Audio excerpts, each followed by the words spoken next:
welcome back. So this short video is sort of an addition to the 2 prior Lunchbox videos that I just made. And if you haven't seen those, definitely check the 2 of those out. I talk about how to create balanced lunchboxes for your kiddos and yourself, but especially things that are healthy to take to school, but that are also fun for your kids to have, and the things that we do in our household all the time. So over the last month or so, I've been working on a blog post about beverages to take to school. Now, I am a big proponent of most of your child's beverage should be 100% filtered water, and for them to have, just like us, about half the body weight in ounces per day, a little bit more if they're, if your child is an athlete or a runner or something and they're sweating, right? So you're going to be doing a little bit more. But for the most part, what can we add to a lunchbox that's fun? Maybe that adds a little bit of protein, which got me thinking about chocolate milks, which got me thinking about plant-based chocolate milks, because the ones that are the more portable ones seem to be plant-based. Some are better than others. And so in this post, I sort of tease out what kinds of ingredients to look for, how to read the labels, which ones I would put back on the shelf, and which ones that I would order once in a while for the kids. So I'm going to link here in the description the detailed blog post. And in this video, I'm just gonna give you the highlights of the blog post, but definitely read the whole thing, because I think you'll learn a lot about where the mind should go when you're reading a label and the things that you wanna really prioritize, okay?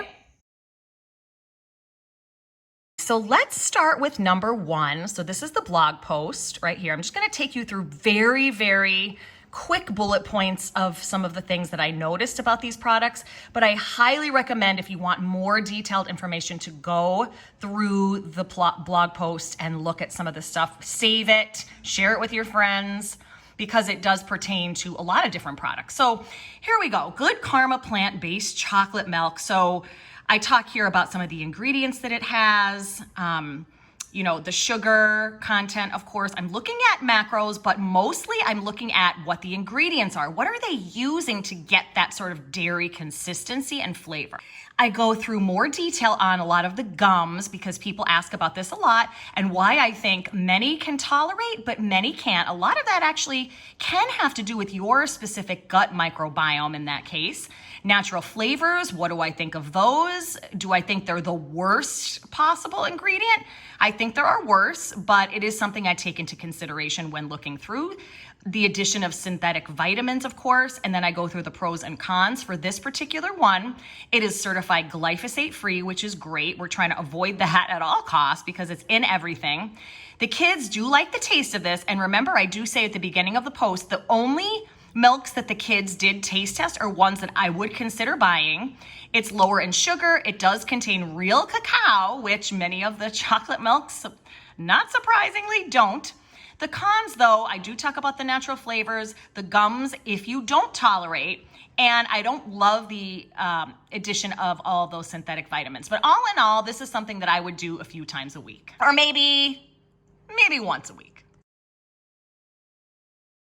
Next up is the Ripple non-dairy chocolate milk. This is where I get into a little more about sunflower oil. This is that linoleic acid that I talk about on Instagram a lot, and why I really like to avoid this. I explain why here. Everything is referenced, by the way, in all of my blog posts.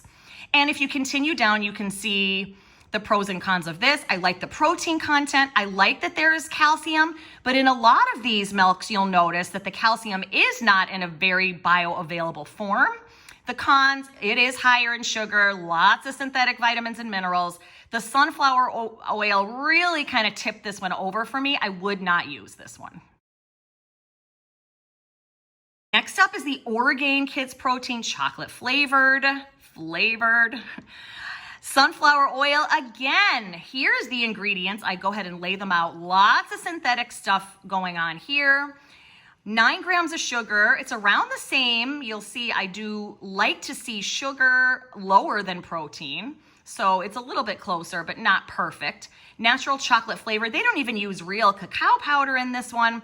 Way too many added ingredients. Sunflower oil, I explain the difference between high oleic and linoleic. And this one is actually more the preferred version if you're going to do sunflower oil. However, I prefer to stay away from it altogether, so I would not use that one. Kate's Organic Pediatric Standard Chocolate Shake. Now this one is in a little bit of a different category. This one is more of a meal replacement. It's got 16 grams of protein, over 300 calories. So for a kiddo, this is definitely a meal replacement, maybe even a little bit more depending on the child. And these are used sometimes if there is low weight and you're trying to gain weight, or maybe some type of liquid diet for some reason. Is it a little bit better than an Ensure? Yeah, but not really. I mean, I shouldn't say much better because the Ensures are just, I do not like those ingredients at all. This one is high linoleic sunflower oil in here, mostly synthetic ingredients, which some cannot tolerate. I explain again, some do not make conversions between synthetic and the more bioavailable, the methylated forms of some of these vitamins. So it actually causes more harm than good. And then of course the natural flavors. I really would not use this.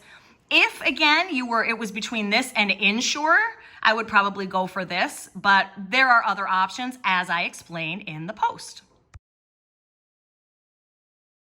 We go with Not Milk. This is another pea protein base like many of the others are. Nothing inventive here except for the addition of pineapple juice. There is, most likely a sugar source, even though the second ingredient is sugar itself. Calcium carbonate, not a very bioavailable form, natural flavors, gums. Let's see. I think I talk about, the cabbage. The addition of the cabbage could be useful, but not very useful because we don't really know what the dosages of some of those things are. Very high sugar to protein ratio, low in fiber, would not use this one. And then we have the Kiki plant-based organic chocolate milk. This one I actually think was the most promising of all. It contains a thickener. So this one we talk about the difference between carrageenan and aquamin, which is another seaweed-derived ingredient that is actually used for bone health. And so it's not in a tremendously high amount, as none of these things are going to be, but it is pretty interesting. They're using coconut sugar. Here we go to the pros and cons. Better protein quality blend. Again, they're not using the pea protein. They're using sprouted seeds and oats. It is glyphosate free, very high on the list for me. Better sugar protein ratio, better form of sugar. We talked about coconut versus just the regular cane sugar. Real cacao powder, added blueberries and spinach. Again, it's always hard to tell how much when we're adding additional things like this, dosage wise, how much benefit you're getting. Still, I think it's, better than having synthetic stuff. And then again, as a con, some may not tolerate the monk fruit. There is a little bit of an addition of monk fruit here. And then the aquamin as well. Again, it does depend on the constitution of your own gut and what that looks like. So I would say for all of these to tolerate, but this one I would consider doing. We do this in our house just maybe once or twice a week as something fun for them to take. And finally, what you've all been waiting for. What is the kind of milk that we use at home? And it is camel's milk. I am not going to let you wait any longer for me to give the big reveal. I talk about these in Instagram stories all the time, and I don't want to appear out of touch because I realize that many people cannot afford regular milk right now.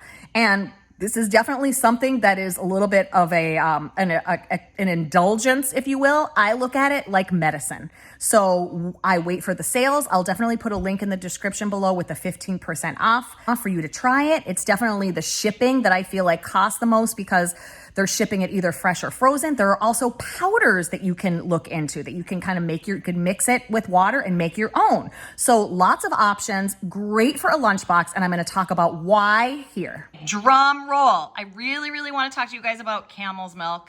This is, and look at these adorable little lunch-size containers. This is one ingredient, raw camel milk. The kids absolutely love it. It tastes very similar to a cow's milk, like a whole cow's milk. Cold from the fridge. It's so delicious. These are the things that it has. These are the benefits. Colostrum, which we know is that first thing we get when we're babies. Prebiotics in the form of oligosaccharides, which are so great for the immune system. Excellent for gut health. Full spectrum immune activating molecules, those immunoglobulins that are in there. Selenium, zinc, vitamin A2, minerals, And it does not contain a lot of the allergens like that beta casein and then the lactoglobulins that are in the cow's milks. So many find that they tolerate camel milk just fine, even if they have a dairy allergy or a lactose intolerance. Definitely skim through this post and take a look at the benefits. I am an affiliate, full disclosure for this one, and I'll link at the bottom more information on that, but it is at the blog post as well. You can enter for a 15% discount. Sometimes they have 30 or 40% off sales. You will pay a little bit more with the shipping, but there are other options. You can even get it powdered, in which case they don't have to ship it in the same way. So you'll save money that way, but I definitely think you should give it a try.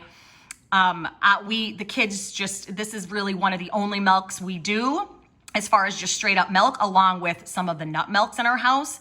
And then at the bottom of this lunch post, you'll see 2 other Lunchbox posts, and I will link those here as well to take a look at them on YouTube. And if you keep scrolling, you'll see the references here. If there are any questions about this post, or you have a milk that is not on here that you want me to review, please send me a message or leave a comment here. So I hope that was helpful for you guys. Leave comments with any questions and be sure to check out those other 2 Lunchbox posts, and I'll see you guys soon.